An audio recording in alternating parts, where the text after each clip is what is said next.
সারা পশ্চিমবঙ্গে তৃণমূলের কর্মীদেরকে কীভাবে সজ্জিত করা হয়, আগ্নেয়াস্ত্র, বোমা, পিস্তল দিয়ে।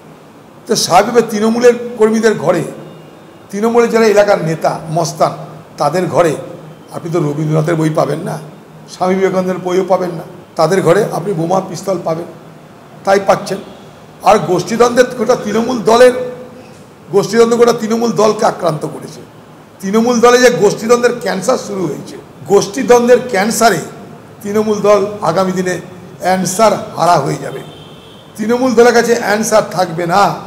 যেভাবে গোটা তৃণমূল দল আজ গোষ্ঠীদ্বন্দ্বের ক্যান্সারে আক্রান্ত হয়েছে, এটা প্রত্যেক দিন দেখতে পাচ্ছেন, আগামী দিনে আরও বাড়বে।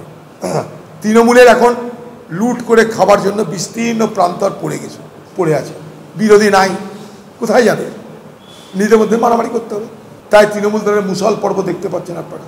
সেটা মুর্শিদাবাদে বাদ যাবে না, বীরভূম বাদ যাবে না, কোথাও বাদ যাবে না, সারা পশ্চিমবঙ্গ জুড়ে হচ্ছে। তৃণমূলের মধ্যে অন্তর্দ্বন্দ্ব আরও প্রকট হবে আগামী দিনে। তৃণমূল নেতার বাড়িতে পুলিশ গেছে, সেটাও দেখবেন তৃণমূলের আরেক গোষ্ঠীর নেতার চাপ আছে।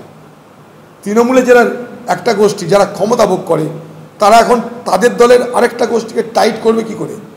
টাইট করতে তারা পুলিশকে ব্যবহার করে। এখন পুলিশ তার কাজ তৃণমূলের অন্তর্দ্বন্দ্বে কার পক্ষ নেবে, তাই নিয়ে এখন পুলিশের মাথা ব্যথা শুরু হয়ে গেছে।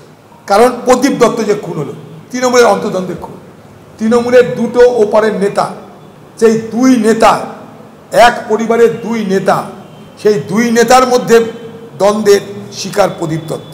প্রমোটারিতে কোন নেতার পক্ষ নেবে প্রদীপ দত্ত, তার জন্য তার উপরে চাপ সৃষ্টি করা হয়। মুর্শিদাবাদের তৃণমূলের এক পরিবারের দুই নেতার অন্তর্দ্বন্দ্বের শিকার প্রদীপ দত্ত, ওটাও খুন। যাকে ভাড়াটে খুন বলা, ভাড়াটিয়া খুনি হায়ার করা হয়েছিল, তাকে জিজ্ঞাসাবাদ করলে খুনি পাওয়া যাবে। সে জিজ্ঞাসাবাদ করে সব স্বীকার করে দিচ্ছে, পুলিশেরা তো বলবে না আমাদেরকে। কিন্তু আমি বলছি একটা কথা দায়িত্ব নিয়ে, ওপারের দুই ভাই এক পরিবারে, তাদের মধ্যে অন্তর্দ্বন্দ্ব, কে কত কামাবে, তার জন্য প্রদীপ দত্ত কোন পক্ষে যাবে বুঝতে পারছিল না। বেঘরে বেচারিকে খুন হতে হয়ে গেল। দুই ভাইয়ের অন্তর্দ্বন্দ্বের শিকার সে, দুই ভাইয়ের অন্তর্দ্বন্দ্বের সে শিকার ওপারের প্রদীপ দত্ত। এরকম কত খুন হবে বাংলায়, আগামী দিনে মানুষ তার হিসাব রাখতে পারবে না। বাংলা টুডে নাও।